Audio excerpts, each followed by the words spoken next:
Pulisic dentro, Rafa. Gol! Ebram! Gol! È l'azione più bella del mondo! È l'azione più bella! Hello everyone and welcome to another episode of the SempreMilan podcast. I'm your host, Ollie Fisher, joined once again by Anthony Torgrew, back after a week absence. I'm back, not stronger than ever, as you can hear by my voice. I am definitely sick with something, but here we are.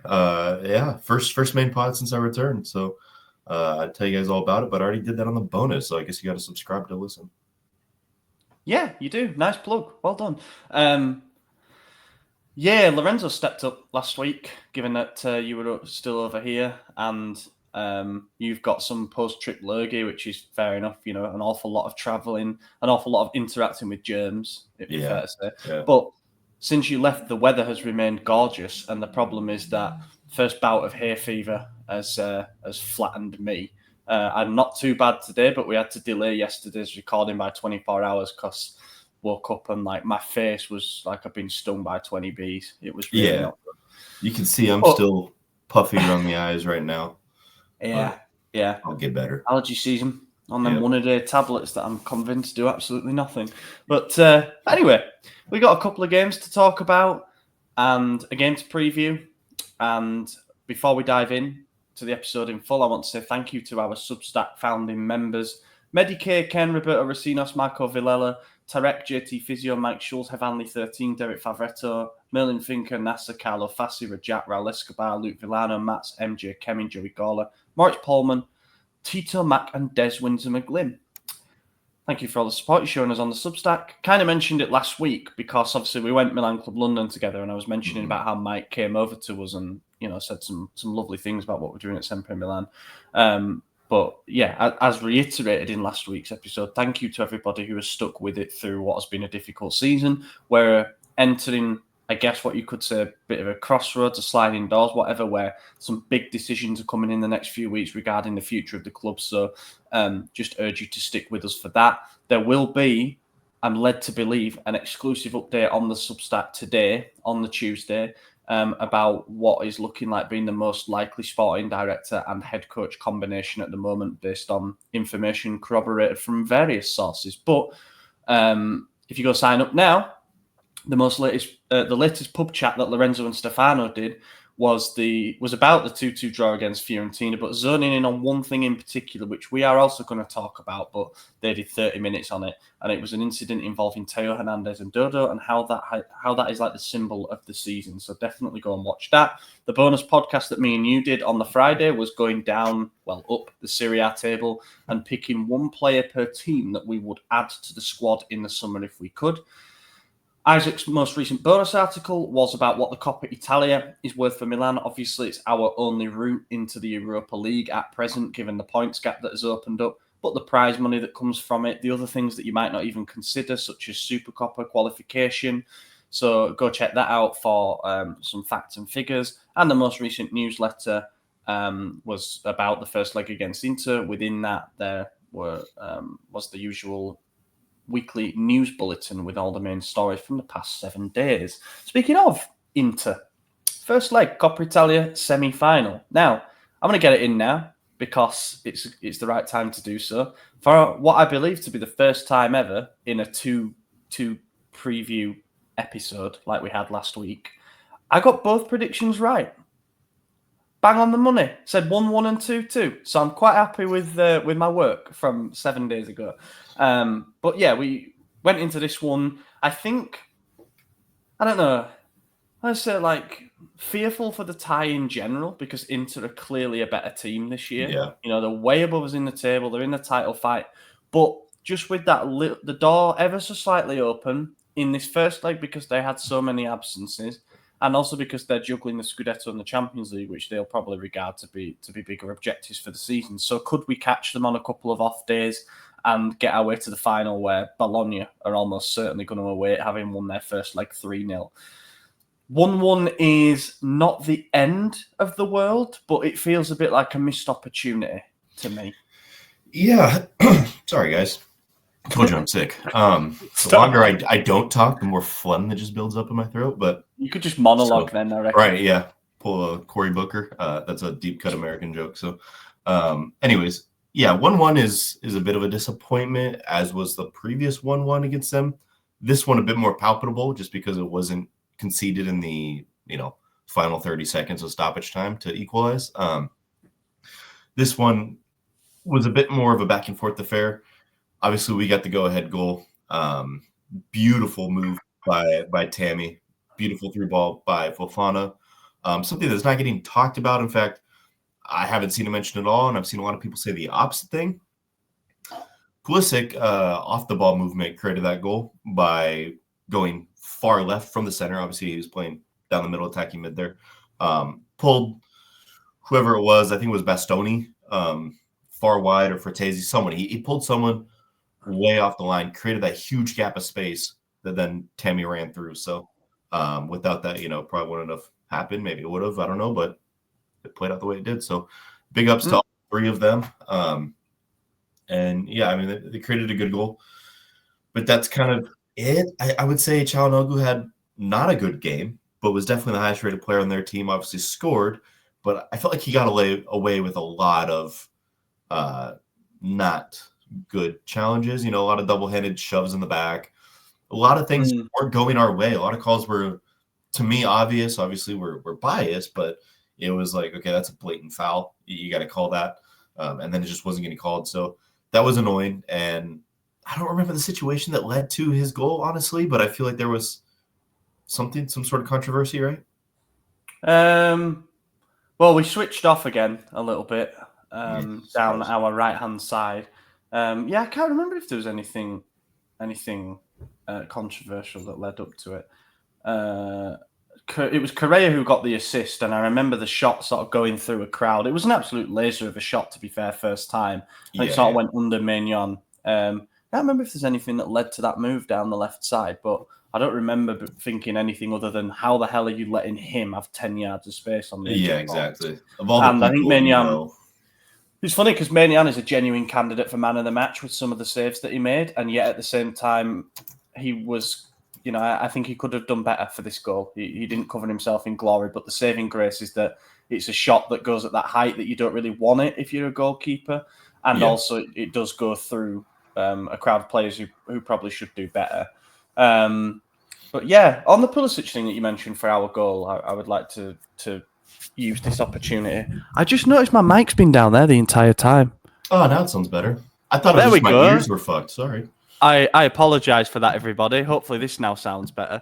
But yeah, we did pick out the movement of Pulisic good. Prior to the goal in the tactical analysis, so go check that out. I didn't read it. But it was, and that's fine. It shows that you wrote it, mate. You wrote it. Yeah. You didn't need to. But I wanted to then draw that back to the starting lineup in general, because we named probably the back four that people would expect with Walker, Gabbia, Chow, Teo. And then you see Pulisic in that number 10 role, and you kind of start working backwards from there. So, Reinders is in the double pivot with Fofana, so no opportunity for Warren Bonder. Leao on the left as expected, but Alex Jimenez on the right side. There's something that we've seen as a bit of a theme going into big games from both managers this season, is sort of the insistence to add a bit of extra protection on the right side. And I say extra protection because Jimenez struggled a little bit, to be honest. I think he showed some of his physical deficiencies in the sense that he isn't always the biggest for the physical battles like this. But yeah, just having someone to offer a bit of balance on that right side. I wonder if he was prepared for potentially DiMarco starting, who often hurts us, and then he didn't. But you look at the Inter team on the flip side, Bishek, De Vrij, and Bastoni as the back three. Fine, passable. We got some joy against them, but it's fine. Darmian at right wing back, Carlos Augusto at left wing back. Midfield three was Fratesi, Çalhanoğlu, Barella, so two of their usual three there. And then it was Correa up front with Marcus Thuram because Lautaro was injured, and also Marko Arnautovic had a physical problem. And Dumfries was also out of this game. So they had people are going to Inter's B team. It's not that. It's not that. While ever you've got Çalhanoğlu, Barella, Thuram, Bastoni, I think there's enough there. There's always a good core there to be able to stay solid and win you a game. But it certainly wasn't their full first team. And that's where I come back to the opportunity of this tie, especially taking the lead. Could we have managed it better? Yeah. Yeah, we could have. We beat them twice this season. So we know that we could carry a result. And then being, again, 30 seconds away from having 3 consecutive wins against them this season, we know that we can close them out and take them the distance at the very least. We didn't do that in this one. Obviously they equalized 20 minutes and halftime after us. So like we could have done better. I was actually really disappointed when that goal went in for all the normal reasons you are, but also because I just felt like we could have done a better job of defending it. I did just go watch it back. There was nothing controversial about it, but it was just really poor man marking again. Another, maybe it was because of Inter's movement. I just credited Pulisic for his movement off the ball. Maybe it was because of Inter's movement. I wasn't really looking for it. I just watched the goal.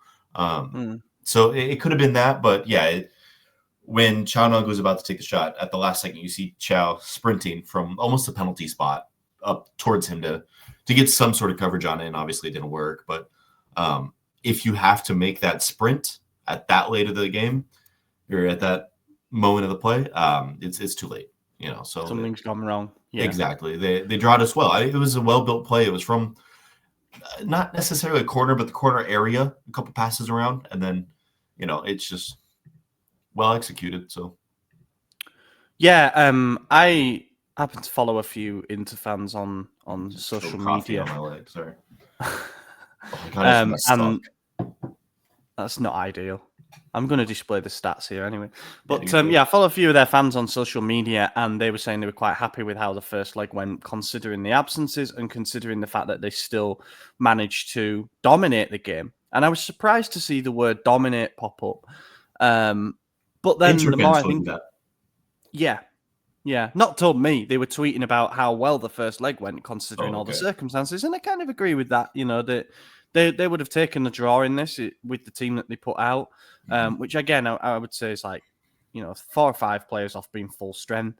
But then you look at the stats, and if you read the stat line, they've got nearly 2/3 of the possession, nearly double the XG.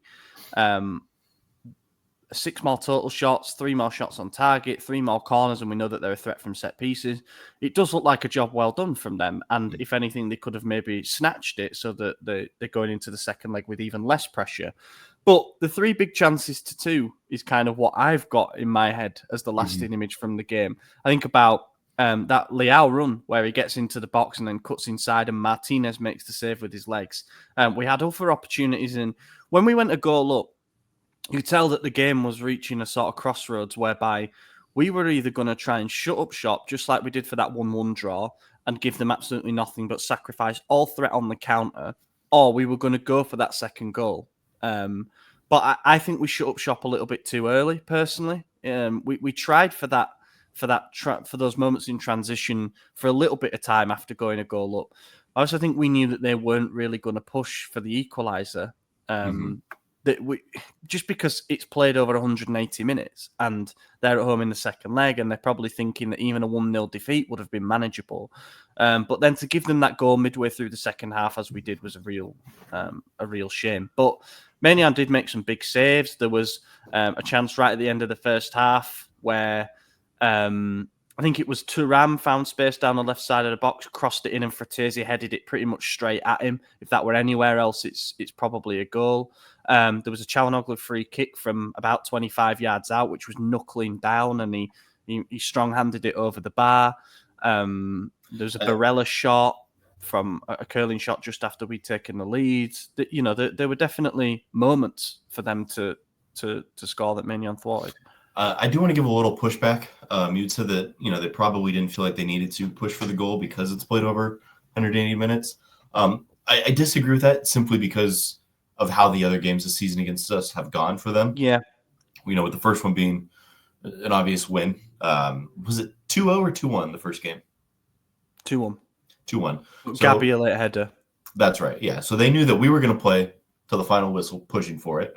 And then you had the Super Cup, where they went 2 goals up and lost again in the final minute. So they know that we're not giving up against them. We're not turning off. They also know that this is the only thing we have to play for. And they know from the reverse draw that even when they are pushing, trying to get those 3 points for their title challenge, we're still putting goals away against them. So I think they knew that we were going to keep pushing for another goal, and those big chances kind of prove that. Our big issue is obviously that we're not putting them away or shooting as bad. It's either straight to the keeper or it's off target. That's been the story of the season. But I think they knew that they needed to get one, because if we're going into the second leg 1-0 up, I think we win the tie 3-0. You know, if Really? we're going into 1-1, I think there's a good chance we lose the second leg, because they're thinking now we have a chance. You know, now it's starting over 0-0, and maybe we think the same, but also I think the mentality of our boys are a bit weaker. I think they're going into this thinking that's 4 games played against them and we haven't lost yet. We're due one, you know, and I don't want them to go in with that mentality, because then obviously you lose. So I think had they have won it, they might have been in higher spirits. But I mean, either way, a 1-1 is still a decent result for us, but I'm definitely nervous for the second leg.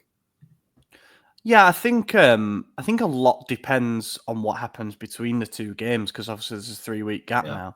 More so for them than for us. It doesn't really matter at all for us anymore, given the result that we're about to talk about. But if they get a pasting off Bayern, you know, tonight in the first leg, or alternatively they do well and they win that first leg, how they're doing in the Scudetto race. Obviously, they dropped points against Parma at the weekend from being 2-0 up. So I think a lot depends on, you know, how their spirits are and how they're standing in the other competitions. That'll determine how much they've got in the tank for that second leg, and also what kind of a team they put out, any injuries that they pick up. We're in a position now, game a week, of being able to manage things a little bit better. That being said, I still don't back us to manage anything, because this season's been such a shit show, train wreck, circus, whatever you want to call it. The substitutions are not favorable for Inter right now, because obviously you said Bayern tonight, then Calgary, which, okay, they'll probably win that pretty handedly. I'm not concerned about that game for them.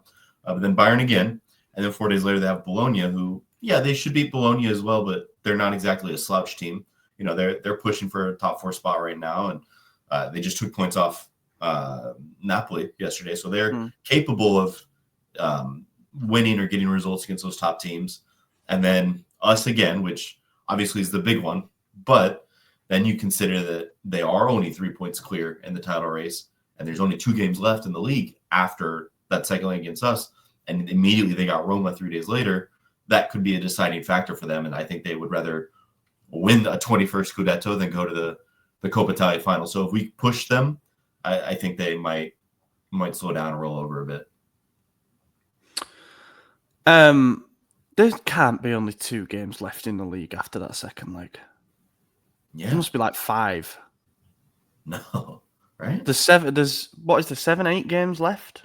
Jesus, why is FOMOP doing this, man? Why don't they put It's done that thing again where it collapses the fixtures up and doesn't show you. Sorry, guys. I'm stupid. I'm sick. I'm sorry. But even you know what? After that game, they still play Lazio, and so it's they've got Bologna, and then they've got the second leg against us, and then they've got Roma, and then they've got Verona, Torino, Lazio, Como. Finishing the season away at Como is interesting. Good for them. That'll be a fun place to win the title, huh? We've done it already, actually. Let's just go to the lake, hop on in. Yeah, be great. I wanted to talk about the substitutions briefly before we wrap this up as well. I was surprised to see Sotil be the first one introduced, I'm not going to lie. Mainly because of Conceição's favouritism towards João Felix, but also because, you know, we had players that he's previously relied. Well, there's Chukwueze on the bench, for example. Obviously, Santiago Jimenez on the bench. Luka Jovic, who we will speak more about shortly. And then obviously, João Felix and Warren Bondo as well, who ended up coming on with 2 minutes left. 68 minutes. So midway through the second half, Sotil comes on for Jimenez. I don't mind the change at all, because I want to see more from Sotil. I think he's only had garbage minutes so far, or he's come on in difficult situations, and he clearly doesn't like him, in my opinion. I think that is probably the only player he could come on for realistically and get a decent amount of minutes in this situation. Just look at the lineup. Like, you're not going to take Leao off in the 68th minute for Sotil. You know, you want to take Pulisic off. So it has to be Jimenez. And look, I'm the world's biggest Jimenez hater, but I actually didn't agree with the substitution. I didn't think Jimenez was having that bad of a game. knowing that this substitution came a minute after the equalizer, that leads me to believe maybe Jimenez had done something wrong in there and I missed it, which is abnormal for me. But that sounds like something that Conceição does. I mean, you see him hook players who make mistakes. So maybe that's what happened, because I don't see Sotil coming on as a guy when you need a win against Inter to be a difference maker. Not that I see Jimenez to be that either, but I see him. He wasn't booked yet. Yeah, he was getting a little mouthy with some people, but he wasn't booked yet. And I think he could have done a job to get bookings, which is something that they didn't really have. I mean, at this point, they had 2, and I guess that's all we ended up with as well. So, but Acerbi was off the bench. So, he got Acerbi booked. He got Acerbi booked. Yeah, he did actually. On the bench. So, see, that's why you keep him rowing down that side, yeah. No old person like me or Acerbi likes him, so it's easy to start mouthing off. Acerbi really does look like an old man now, but it's amazing that he's still doing a job. Yeah, I think what I was surprised about is, given what we've seen from Conceição, that he didn't move Pulisic to the right and bring on João Felix at 10, or he didn't even play Chukwueze, bring him on like for like on the right side, because Sotil's more of a left-sided player. But anyway, he did that. He gave him 22 minutes. João Felix and Santiago Jimenez did come on with 15 minutes left. Then we saw Chuck come on with 3 minutes to go, which I thought was, if we really are pushing for the win, it would perhaps be useful to him to have him as an outlet on the counter. But then he switched. It was Folliao, so Sotil switches over and Chukwueze down the right, and then Bondo for Fofana. Yeah, so they brought on Zalewski, who had a chance late on to win it. Actually, Maignan, good save at the far post. Mkhitaryan, Pavard, Acerbi, and Berenbrook, who is a Primavera striker. Primavera striker, because they've not got much on the bench due to injuries. Yeah. Which won first might leg. Come back, right? Will Taro be back for the second leg? Sounds like it, yeah. Yeah, that's unfortunate. That's why it was such a good opportunity for us.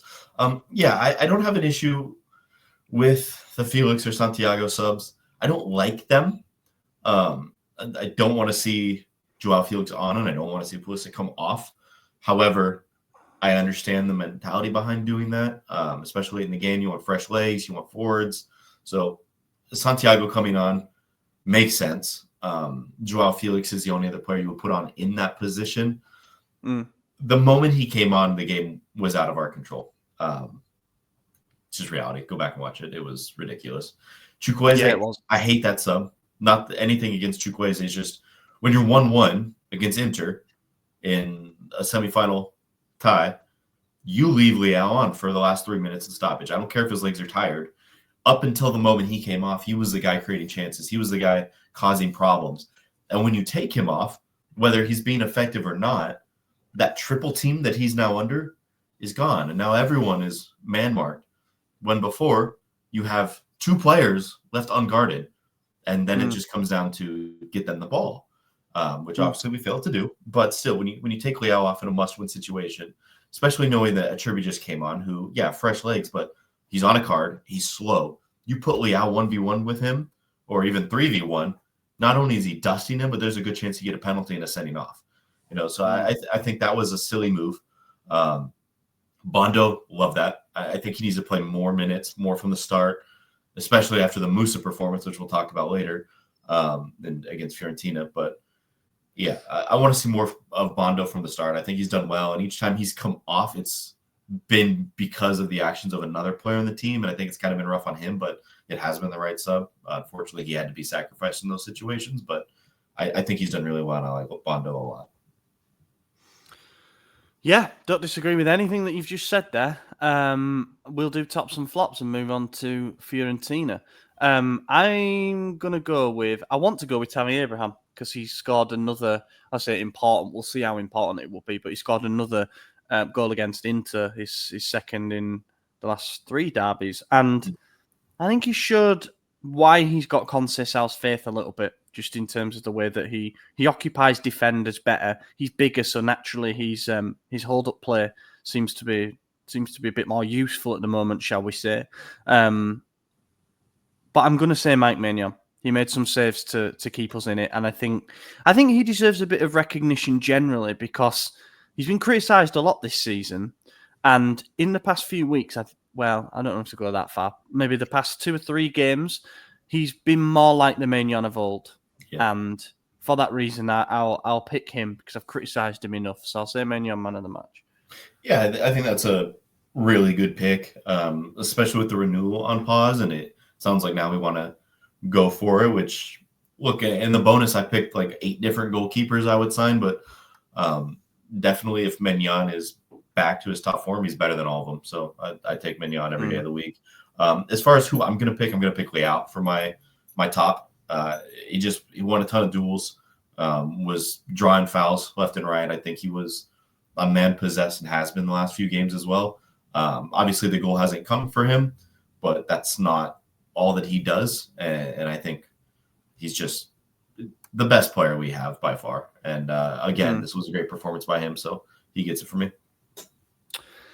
Yeah, the flop is a bit more difficult. A good pick, by the way. The flop's a bit more difficult because I don't think anybody had a disaster, and there were chances conceded where it was a bit of a departmental fuck up. Whereas we've had a lot of individual errors. We'll come on to some in the Fiorentina game that have led to, and sometimes, as you rightly pointed out earlier, you've just got to credit the opponent into a very well drilled team. They know each other's movements. You're gonna concede several big chances against a team like them. So it's hard to point at anyone really in the back four and say you were horrendous. My pick's going to be controversial because picked out his movement for the goal, but I did expect a little bit more from Pulisic. I think aside from that movement to draw the man over for the goal, and even then you can say Fofana's pass took a pretty nice ricochet in our favour through to Abraham, who Abraham made that goal by dropping the shoulder slightly to throw Bishek off and then a lovely finish. Aside from that, we didn't see a lot from him. Now, I'm going on his usual high levels and the fact that he has been important in derbies this season. Mm-hmm. So I'm maybe judging him to a higher standard than others, but I'm going to pick him. And I'm also conscious of the fact that he might be getting to the point of being tired again because he's starting every single game and he's been asked to play different positions. And a game against Inter is always more difficult because you're asked to do an awful lot of running off the ball. Mm-hmm. But when he had his moments, perhaps a bit wasteful, and he had periods of being quite anonymous in the game. So I'll say Pulisic. I'm going to go with Joao Felix. I know he only played 15 minutes, but he was not good. For being the creative 10, he created 0 chances. He had 0.00 XG and XA, both. He only had 7 touches the whole match. He was dispossessed. He had 0 defensive actions, and he lost every single duel he was faced in. So just, again, he's trying to do too much and accomplishing too little. And there's a reason that even his number one fan is benching him now. So what does that tell you? That's true, actually. That's true. If you've lost the faith of the one who wanted you here in January, it just feels like it's filtering towards such a dreadful ending, this loan spell. He was the one that Conceição wanted. We've managed to get a dry loan deal done with Chelsea, and Chelsea were kind of using him in European competitions. Mm-hmm. And he started so well. Same with Santi, you could say. But at least there's the motivation there to still give him minutes because he's our player on a permanent basis. With Joao Felix now, it's like, why would you bother playing him at all? Yeah. Let's move on then to the Fiorentina game. Oh God, this was horrendous, man. The first 10 minutes of this game, TV nearly went out the window. It was that kind of thing. God. Again, we need to talk about the starting lineup because this is where I think that the setup for this game is exactly why Conceição will not and should not remain as our head coach beyond the end of the season. We have gone behind in 9 league games under him, and we've gone behind in 13 of 22 in all competitions. Is your mic? That better? Yeah, there you go. So, going behind is a massive problem. First halves are a massive problem for us. So you need to create the best chances for us to succeed and to finally take a first half by the scruff of the neck. You change the centre-back pairing again. Tomori comes in after being anonymous for a few weeks, like nobody knew where the guy was. And he goes alongside Malik Chow. It's not a terrible pairing on paper. I'm not I'm not tearing my hair out at the prospect of it. But again, when you're changing it every single week, there's no chance for chemistry to build. There's no cohesion. We know that they're getting no help from the midfield as things are. So your best weapon in that situation is to pick a back four and stick with it. Didn't. Tomori goes in. Musa alongside Yusuf Fofana in the holding midfield position. Useless. And Pulisic on the right. Reinders 10. Fine with that. Leao on the left. Fine with Tammy Abraham up front as well. Fiorentina lining up in a 3-5-2. De Gea in goal. Pongracic, Mari and Ranieri, the back three. Dodo, Parisi, the wing-backs. Fagioli, Cataldi and Mandragora in midfield. Goodmanson and Moise Kean up top. We struggle with 3-5-2s. We always have done. We seem to be outnumbered in every single department. And if you go check out our tactical analysis, you'll see why we were once again, especially in the first half of this game. But yeah, we're 2-0 down after 10 minutes. Another fecking awful start to the game. In fact, less than 2 minutes, we go a goal down, and it was a shocker. It was an absolute shocker. 7 minutes. Another own goal. 7? What? Yeah, it was 7 minutes. Oh yeah, shit. Sorry, 7 minutes. Give us a little credit, okay? Yeah, all right. Yeah, we held out. It was third own goal of the season for Malik Chow, and I'm past the point of him being unlucky now because 2 of them have come with him unable to sort his feet out on the line and just sort of like ambling the ball over the goal. Now this wasn't his fault. His name's attached to it. The failings came before it, but wow. Yeah, it's I do actually feel bad for him because, like you said, the first player in however many years, 3 own goals in a season. And I feel like only one of them was his fault. I mean, the first one against Torino in the opener of the season, he literally dribbles it in. Like he gets the ball on his foot, passes it to his other foot, cross the line. Like 100% brain fart, dumb. But you say, okay, first game of the season, like a horrible mistake, and it cost us 3 points in the end because it ended 2-2. But whatever, you forgive him for that after time goes on, right? Second one, he's going to get the ball. Mike Mignon boots it into his head and it deflects all the way back into the goal. It's not really his fault at all. It's all Mike's fault, but whatever. This one, Musa just heavy touch under zero pressure towards his own goal and doesn't run to get the ball, just lets the opposition get it. And then now we're all scrambling to get into our defensive shape because we have a different shape going forward as we do defending, and no one was ready for that.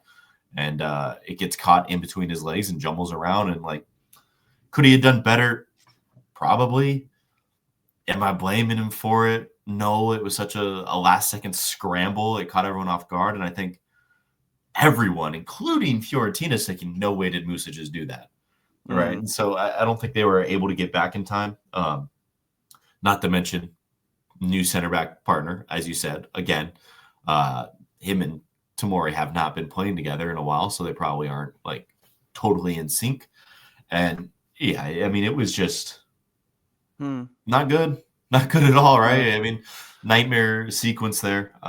Again, I mean, I said it weeks ago, said it again last week. You don't have to play well to get something against us. You really don't. You just have to play a normal game and wait for us to make the mistake. And it'll usually come at some point in the first half.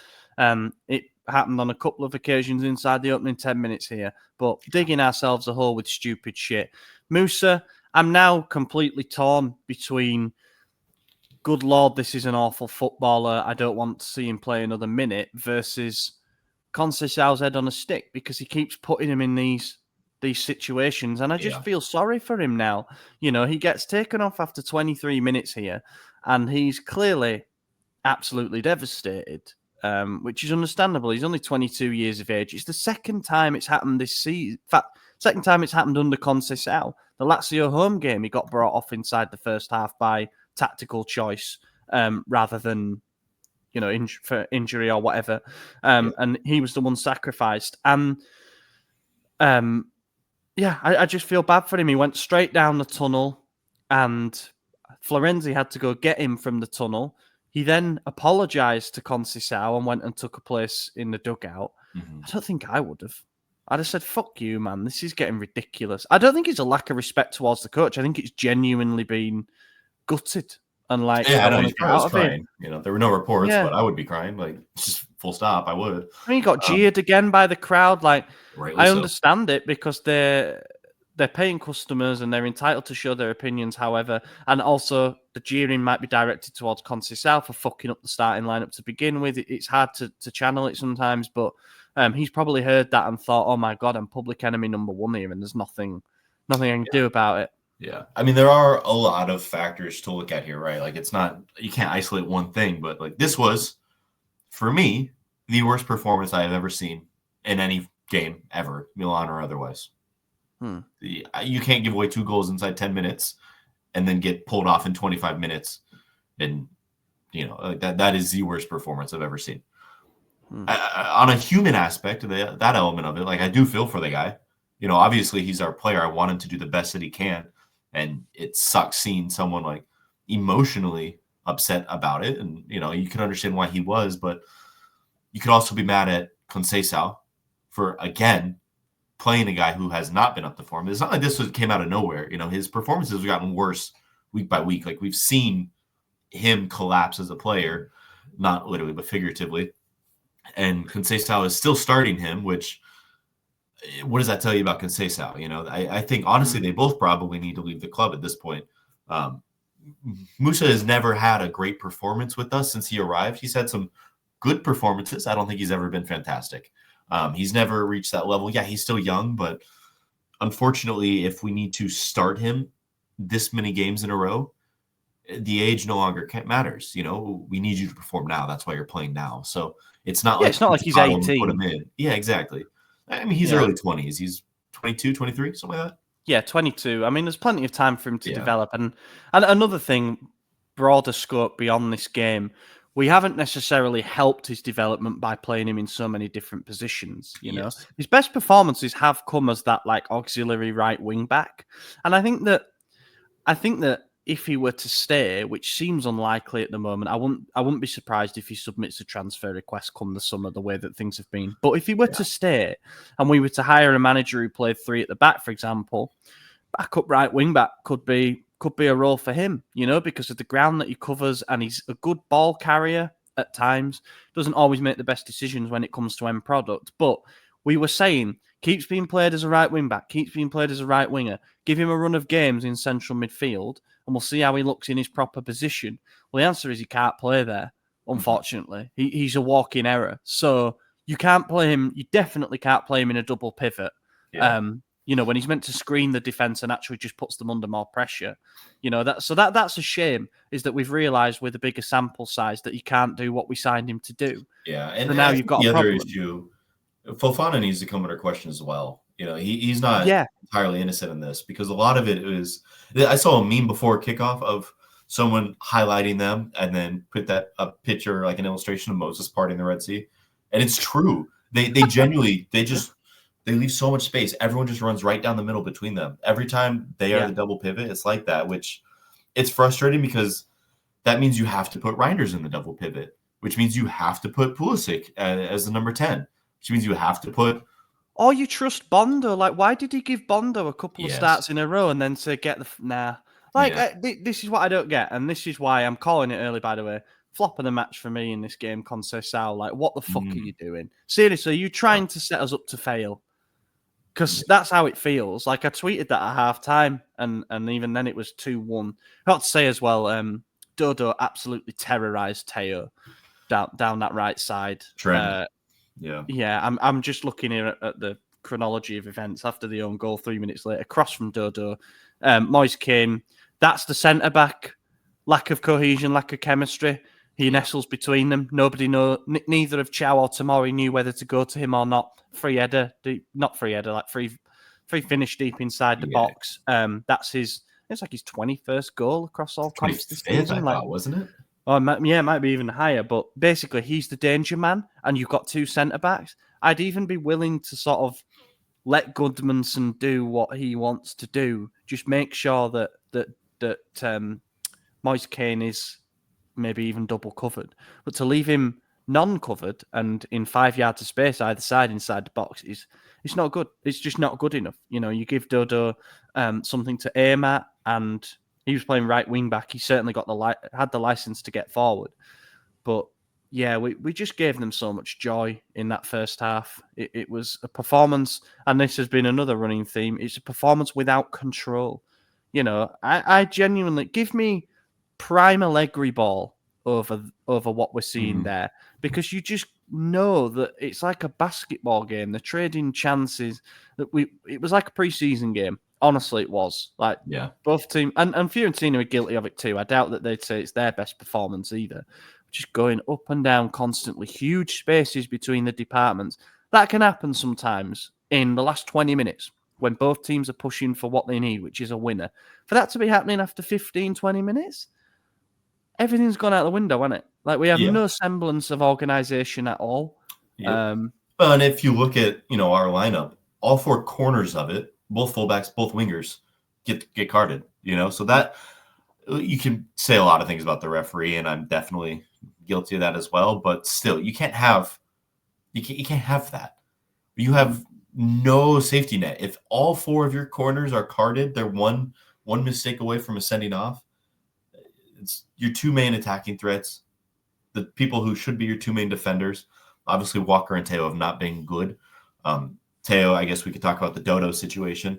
I mean, there was another giveaway, and they're countering inside our own box, and Teo and Dodo are walking, yelling at each other, watching it, not even trying. It should have been Teo's man in that situation. He should have sprinted, left the conversation, because the petty shit doesn't matter. Sprint towards this guy, win the ball back. Instead, he let a shot on target. Like, what are we doing here? That, for me, if you're going to take Moose off after 23 minutes for being awful, you take Teo off for that too. Get rid of him as well. Yeah. That's not only awful, that's disrespectful to the people who paid money to be there, to the club that pays him money, to the coach who plays him, to his teammates who this matters to. I mean, it's disrespectful to everyone. It's even disrespectful to Fiorentina to say, I don't need to defend you. Like, they're lucky that they already had 2 goals at the time, but still, it's just disgusting behavior from him. And yet again, it's continued all season. We know that he's had a bad season, right, compared to his usual levels, and also just in general. It has not been a good season for him. It's been marred by different incidents, such as the cooling break and taking the penalty in the reverse game against Fiorentina. There's things where, from a professionalism standpoint, he hasn't helped himself. But going into the last 10 games of the season, there was still a chance that everybody could forget all about that if he had good games and if he led us to another trophy in the Coppa Italia. But he just seems to be determined to play the cunt every single week, and it's getting very fucking tiring. I think it's obvious that he's checked out now. And I'll break off now to say congratulations to him and Zoe on the birth of a daughter yesterday. Yeah. So now we'll see if the performances take an upturn, because the sleepless nights of a heavily pregnant partner are out the way. We'll see if anything comes from that. But he's got to watch a child. Yeah, no, it's probably going to get worse with less sleep. He had his chances, and I noticed when he surged into the box in the second half, and there was an easy cutback to the penalty spot, but he shot. I do wonder if he was doing that, thinking, right, get a celebration here. But I remember all them months ago when I said he's dyed his hair pink. I wonder if there's a daughter on the way. It turned out to be correct. So, so that's Teo.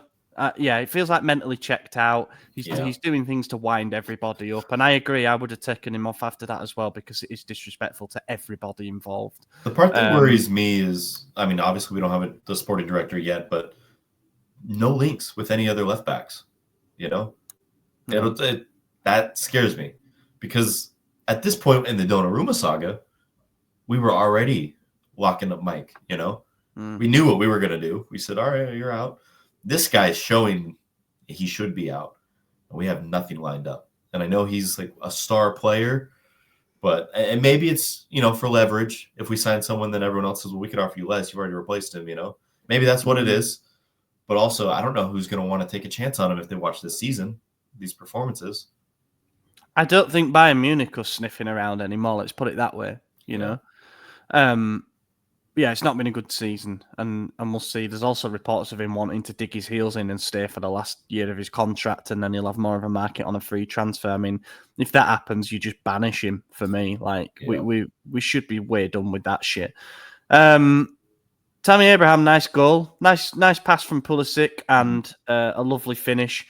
He's been sort of a bit of a shining light in what has been a difficult last few weeks. You know, he's scored in back-to-back games now, but seems to have kind of a trademark finish in which he gets the ball down just the right centre of the box and hits it with his right foot. And yeah, that was a nice goal. You know, we needed it because Fiorentina at 2-0 up at that point should have shut up shop, you know. Yeah. But I think they got a bit giddy and they sensed the chance to really hammer us, as they have done in the past. I remember it being the undoing of Marco Giampaolo when we got dicked by Fiorentina when they had Ribery. But yeah, they left a little bit of space there, which we exploited, got back into the game. Then comes the sub. Off goes Musa, who we've spoken about. On comes Luka Jovic as an attacking midfielder. Thoughts on that over Jimenez? That was crazy. That shows me that Jimenez is, third string. But it made more sense to me. We know from last season, and maybe not last season, but the season prior, whenever we first got Jovic, he does his best work in a two-striker formation. Yeah. We know Conceição likes a 4-4-2. We know he hasn't done it. So when you bring off Musa, you should be moving Reinders into Musa's spot and tell the wingers to get back a little bit. And then you have Abraham and Jovic as the double striker. Now, when we saw them on the pitch, that's what everyone assumed was going to happen, right? But then we look at it, and he was very much in the number 10 spot. He was positioned there. It was odd. No, it wasn't the whole game. They did play side by side for a few more minutes as Tammy came off injured, obviously, in the second half, start of that. But I didn't hate it. It looked good. No. One thing about Jovic that's always been good is his passing. The way his feet are with the ball is always very, very good. He's a poacher in front of goal. We know that. And his passing's solid too. So actually it might be a decent role for him, Do I think he's going to be starting there anytime soon? Probably not. Might be starting striker this weekend if Santiago and Tammy are still out. Who knows? But yeah. Yeah, it was interesting. And I questioned it in a tweet and then got a lot of pushback when inevitably he scored. But I still maintain that sub on paper is a bit like, whoa, what does this mean for Jimenez? We don't know. I mean, you if he really did bring him on as a number 10, then I think you could argue that it's a good, it's a better fit. But yeah, it was all very surprising, and he did play a good game. And he's sort of. It's a bit of an audition for Jovic at the moment because he's barely had any minutes all season due to various physical problems and then the fact there's always been at least two strikers ahead of him in the pecking order. But his contract's running out, so he can either impress Milan to get a renewal or he's putting himself in the shop window for other clubs to come in. So he's still got a point to prove in that sense. And I think we're seeing it. He's playing with determination. He said after the game that he just hopes that the coach can see how much he puts in when he's out there. And it does sort of beg how have we got to the point where we're questioning with two strikers like Jimenez and Abraham, how hasn't Jovic got more minutes? But here we are. It's been that kind of a season. And just before half time, Ranieri scored a screamer as well. That I must admit, it was given for a foul. It was disallowed for a foul on Pulisic. A lovely curling shot into the top corner, and then the ref gives the free kick. I'm not so sure it was. I'm not going to lie. I think that was I think we got the rub of the green on that one a bit. Yeah, I agree. Yeah, we missed a couple of big chances just before the hour mark. Reinders made a run and De Gea drew a save and then De Gea made a save and then Pulisic was like 2 yards out and De Gea makes another good recovery save, don't get me wrong, but there's an angle of it. I've got it up on my phone, so I'll try to show it here. But there's an angle of it and you're just like anywhere but at his boot and it's in. Yeah. Like the entire net's there. No, not the entire net, but that side of the net is there. And he hit it straight at De Gea, which was a shame because it's sort of like if you score, then can you really push on? Did equalise in the 64th minute. This was a weird goal, to be honest, because at this point you've got Jimenez and Jovic playing up front because Tammy's had to come off with what looked like a knee problem. I was shitting it. I thought he'd done his ligaments or whatever. But anyway, he comes off. Jimenez is making a run to drop deep to receive the ball. And I think that's where Tomori aims the pass, to be honest. But it's like a few yards to the left and nobody's watching. Jovic is running behind. So out of nowhere, he ends up through on goal. And bit of composure that we've been lacking at times from our strikers this season. Just lifts it over him and into the back of the net. 25, 26 minutes left on the clock. Can we go and win it? The answer was no. Fiorentina kind of had the better of the chances after that. Moise Kean had a one-on-one where Maignan saved really, really well. I don't know how that developed. Again, it was like the high line getting breached, but also looked like he might have been offside. It turned out he timed his run really well. But yeah, he hit it into the ground and Maignan sticks up a hand reactively to stop it. The more you watch that, the better a save it becomes. But yeah, they traded chances for the last 20 minutes because knowing that a draw was pretty useless for both teams as well. We're still 9 off 4th and they really need to keep winning games, especially against teams lower in the table like us, in order to try and boost their top 4 hopes. But yeah, in the end, it was 2 apiece. Yeah, we should talk about Jimenez also coming off injured in the 80th minute after coming on in the 55th. I don't know. Has there been anything mentioned about either of our strikers that came off hurt? Di Marzio just did an update, actually, which I saw. I believe that Tammy's fine and Jimenez is training on his own, but it's just a bang to the hip. So that came, actually, with a ball through for Jimenez to be the hero, basically. And De Gea comes out rushing off his line and makes a really, really good tackle, but they sort of collide hip on hip as it happens. Yeah. And Jimenez takes a tumble, he tries to play on and then says, no, I can't do it. So he's obviously pretty sore, but it's anything bigger than that has been ruled out. So I think we're heading towards Tammy starting the game on Friday against Udinese. But yeah, Loftus-Cheek, Emerson, Royal, and Jimenez were the ones who trained alone today. I'm going to say something that might be a bit controversial, but I think that's kind of soft from Jimenez. It was a big hit. It definitely fucking hurt. Yep. But get up. Get on the line. You got 10 minutes left. You were about to win it for us. So, keep playing. And knowing that, so he trained by himself from a sore hip. I've a bone bruise really hurts. I get that, but it's just pain. You're a professional athlete. Suck it up. It's not like you broke something. The fact that you came on to replace a striker who came off injured, and then you're willing to sub yourself off as well when it's 2-2 and you were about to win the game with 10 to go. I don't like that mentality, and I don't like that he's still I'm not fully recovered. Bro, ultimately you just collided with someone. Nothing happened to you. I don't know. That's irritating. Maybe there's more to it that I'm not seeing, but I think that's soft. I think you don't get that in other sports. He just, you see him get up. So maybe basketball, but they're soft too. So.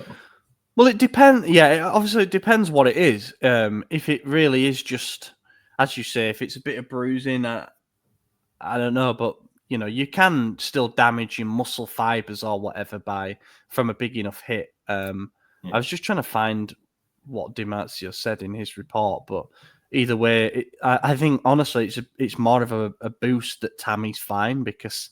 I agree. He's so clearly that, I can't see anything. I just like the mentality of it, I guess, more than anything. Yeah. Knowing that you've dropped in the pecking order when you're our most expensive striker ever, and then you pull this shit after only playing 25 minutes, and I don't know. He should have got to the ball as well. The actual through ball itself, I mean, it looked like it was his for the taking, and, maybe it kind of wrong-footed him or whatever, but I think if he's full of confidence, or any striker full of confidence, he's gambling on that coming his way, because if you don't get to it, De Gea gets there, a 36-year-old goalkeeper beats you to the ball. It doesn't look great. Yeah, final big chance of the game was that Dodo volley, which went in, which he actually scored, but it was their second disallowed goal of the game, and he'd gone offside by a very small margin. So we got a bit of a let off there. That was it. Yeah, 2-2. Bit of a pointless. I said it was a senseless and pointless draw. I still stand by that. You know, I don't think either manager can be really happy with what they've seen there, and it's a point that doesn't help either team towards there. It was entertaining for the neutral, but for us, it was incredibly frustrating. But point gained over Atalanta. It's all that matters, right? Small wins. We take the small wins. Yeah. Yeah, Lazio winning that is not particularly helpful, to be honest. But all. it's gone anyway. It's gone. You know, even the Europa League now is 8 points away. And once the number of points gap becomes larger than the games left, forget about it. So we can forget about it. But I think it's also a game that shows exactly why those two teams are 8th and 9th. You know, there are moments going forward, but can't stay solid to save their lives. Yeah. Yeah. Flop of the game. No, sorry. Flop I've said was Conceição. So top. Yeah. I'll give it Tammy this time. I'm definitely picking Musa for my flop. Top I'm going to give to Mike. I think without him we lose this. Yeah. Yeah, agreed. Udinese preview them. We'll do this one quickly. We played him on a Friday night, and guess who is going to be on a train to Paris during this game? Me. This trip was booked. John's running the marathon in Paris. Yeah. Okay. So we booked the Eurostar thinking, well, we didn't book it around the game, but I booked it in my head. The game's either going to be Saturday night or later on the Sunday. We rarely play on Fridays for various reasons. And of course, it's moved to the Friday night. So I'm going to have to try find a way to watch this on the train. But yeah, Udinese this season, where the hell are they in the league? Let me have a look. Below us, I think 11th. Oh, are they? I think so. Serie A table. So they are 11th in the table, yeah. 11 wins from 31 games, 7 draws and 13 defeats. 36 goals scored, 42 goals against. They have lost 3 on the spin against Genoa, 1-0, Inter 2-1. And we caught the end of that game, and they actually put them under quite a lot of pressure late on. And Verona 1-0. Prior to that, drew with Lazio. And yeah, so they're on a bit of a bad run after 3 wins in a row before that. So, don't know. Yeah, they got a lot of injuries. Alexis Sanchez, Yeah. Dalvin, Keenan Davis, Jordan Zamora, Razvan Sava, and Souleymane Toure. A bunch of people out. So, I mean, 2 of them are obviously big names. I'm not going to pretend like I know how important the rest of them are. And they might still be back, the 2 big ones. It says mid-April, so maybe. But yeah, they got Okoye in goal. I'm just looking at the last team that they played, the last lineup against Genoa, a game that they lost 1-0.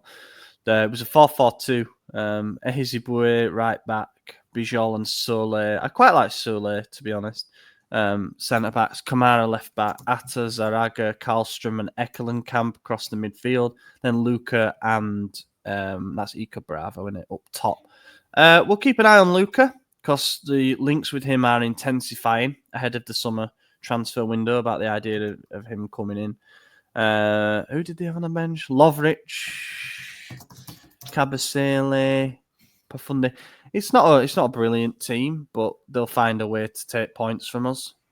Yeah. That's my feeling. I think we could beat them, man. I don't know. Yeah, we should. We should. It's just so hard to predict a win nowadays. Yeah. It's so hard to be confident going into any game, especially away from home, where it feels like we've just been abhorrent all season. Our record against Udinese is not so bad. We've played them 106 times in our 125-year history, and we've won 46 of them. 37 draws, 23 losses, 43% win rate. Last season was a bit chaotic, wasn't it? That was the game where Mike Maignan was racially abused. Luka Jovic and Noah Okafor were the heroes off the benches. We turned that round to win 3-2. That was at their ground, and this will obviously be at their ground as well. We lost 1-0 at home to them in November of that year. Pereira scored the only goal, a penalty in the 62nd minute. We beat them 1-0 at home in round 8 this season.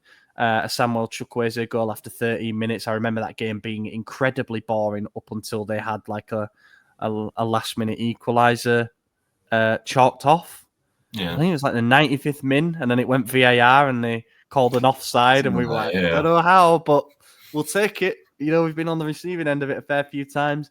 So, yeah, Udinese, always a bit of a tough team for us. We've only beaten them in 3 of the last 7 meetings. There's a fair few draws in there. And our record away from home against them, I can see quite a few defeats going back to the year 2000. So I expect a tough game. I do. Yeah, I think they're a horrible team, but we're not that much better. And the table even proves that. So it's going to be another tough one. I think every game will be from here on out. And 1-1. I don't know. You doing any mad shit with the team? I think I want to see Gabby Chow as the centre-back pairing from now until the end of the season. Just try and build a bit of chemistry between those two. I think Tomori's on his way out, so those are like... I want to see Tomori more. I know it was a 2-2 game and we conceded 2 real quick, but I still think Tomori was good. I still think he's our best centre-back on his day. The problem is he's not having very many days, and he's not taking those days when he gets them. So quite a small, list of examples of good performances this season. Walker was poor against Fiorentina. I'm not gonna lie, he was all over the place. He's walking back to Manchester. Nice. He's gonna be the right back though. Teo's gonna be the left back because he seems to be undroppable at the moment. We have to see Fofana Bonda in midfield. Just need to see if that works. And then I would play Reinders as the 10 just to keep that balance. I know people are now saying because we've got nobody there, moving back to the pivot, but I still think that needs to be the 3. Or even play a 4-3-3 if you want. I literally don't give a shit at this point. Pulisic on the right, Leao on the left, Tammy up front. Oh, fuck it. You just give Jovic a start. Yeah, it don't matter. It just doesn't matter anymore.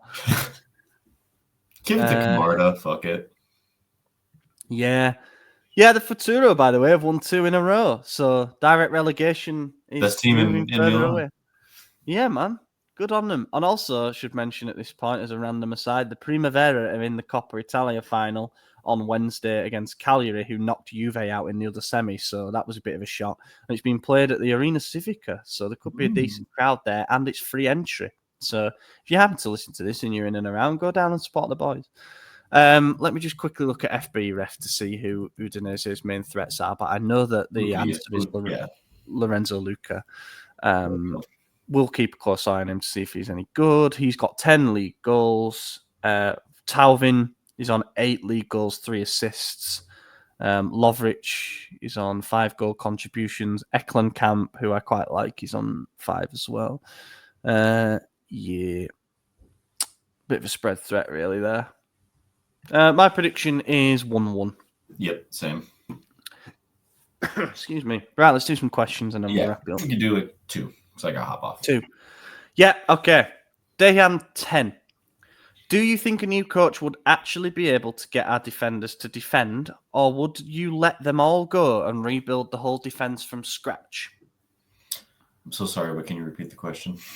Do you think a new coach would actually be able to get our defenders to defend, or would you let them all go and rebuild the whole defense from scratch? So are the defenders the problem or the tactics? I think it's Conceição, honestly. I was such a big supporter of him coming in, and I was so happy. Obviously, we won the Super Cup in his second game, and I was like, all right, we're back. This is it, and we have not been back. This has not been it. So I think he's got to go, and it'll improve if we get a real tactician. I don't know. I don't look. I thought Conceição was the guy. So my opinion on who's the right manager to fix it is obviously wrong. So. Well, you don't get paid for that, mate. I don't. we could just say current manager not good enough. You find a better one. That's exactly. Not. But just building on that, would you go for a defense first coach like Allegri, seeing how much of a mess we are this season, or would you rather go for a bit of an entertainer like Italiano? it's hard because I don't think we've been good going forward either. So if we fix the defense and we're not scoring goals, then I don't know if I want exactly a 38-point season or whatever that would be if it's all draws. Yeah, we gotta get some wins. No, neither. So the answer is neither. Yeah. So I think that this is a bit of a hollow answer, I admit, but I think that there are defenders in there that you would keep to work with and build around. Gabbia being one. I'd say Chow's still another one, to be honest. I think his ball playing is definitely worth keeping around. And I don't see Pavlovic going anywhere, but I think he needs a lot of work, on his decision making and stuff. But the rest is going to need naturally rebuilding anyway. I think we're probably going to sign a new right back to compete for a starting spot, and that's with or without Walker. Because Emerson's going to leave, Florenzi is on an expiring deal. Teo's probably going to leave, and even if he doesn't, then that implies something's gone wrong. Do you want to entrust him with a starting spot moving forward? And we definitely need a deputy left back, or we need to permanently promote Bartoszagi. So there's something to think about on that front. So I think the defence is naturally heading for a bit of a rebuild anyway, but I would like a coach who is able to organise the defence. And also, one of the biggest things is the need for a number 6. We've gone on about it so much, but we need a natural defensive midfielder. Otherwise, we need to play with 3 centre-backs. This was spoken about in the Discord chat where this question actually came from. You either need a proper shield for the defense if you're playing with a centre back pairing, or you need to play with 3 centre backs if you don't have the protection from midfield. And we've done neither. We've persisted with the centre back pairing and box to box players in front of them, and it hasn't worked. And that's why I think we're seeing a problem. So hopefully a new coach can identify that. Shizo asks, considering how many promising young goalkeepers we have at the club, would you consider dry loans for some of them to test them and see if they're ready to maybe replace Mike? Or would you rather just coach them internally? I'll be honest, I don't know which ones we have. Torriani. Is that it? Torriani's the main one. Lapo Nava, Noah Rivera, Alessandro Longoni, who is doing really well with the Primavera. I think he's probably got the highest ceiling, actually. Davis Vasquez. Started. Oh, yes. Unreal. Spot yellow. Yeah. Top man. No, I do think you loan him out, right? If Mignon's going to be starting, obviously you have to have one for the Futura, one for the whatchamacallit, Primavera, and one as a backup keeper. But then you loan out the others. And we're seeing with Davis Vasquez how well he's doing at Empoli, that where now he is a starting Serie A caliber player, whereas we bought him from a 2nd division or 3rd division team somewhere in South America, and he was kind of an unknown product. No one really knew why we did that. And now all of a sudden it's like, oh, this guy's good enough to start in a top 5 league in the world. So you loan him out. Goalkeeper is a position where if you're not playing, you will never be noticed. And if you are playing, your stock immediately goes up because you're going to have a good performance at some point. Yeah. And we have got a bit of a log jam or a bottleneck or whatever you want to call it, where we've got some really talented goalkeepers sort of fighting for the same spot. You don't. This is the strange thing, is that I think for a young goalkeeper, being a part of the first team squad is useful because, you're training with Mignon and you're training with Sportiello to experience players in the role. But, you're never really going to get any minutes at all. Yeah. So it's kind of wasted time there. That's sort of what Lapo Nava's been doing.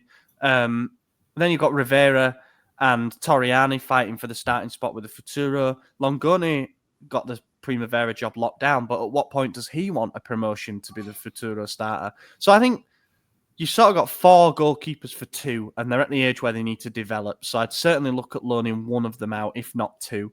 Yeah. In fact, you could probably loan 2 or 3 of them out, and you sign like a veteran backup for the Futuro. So you have like your Futuro starter and then a backup in that, because you've allowed a certain amount of overage players. And then, the first team is what it is. I think we're fine with a veteran backup in the first team, still as Sportiello has been. And then the Primavera, you've got age restrictions. So that naturally, that's always going to be a younger profile. But a couple of loans in there. Don't ask me to pick who, because I'm not exactly sure who is where in their development. But I think at least one of them is going to come good. Probably Torriani. I get the vibe that if he grows a bit in terms of his stature, he's so good with the ball at his feet that he could be a real good modern goalkeeper.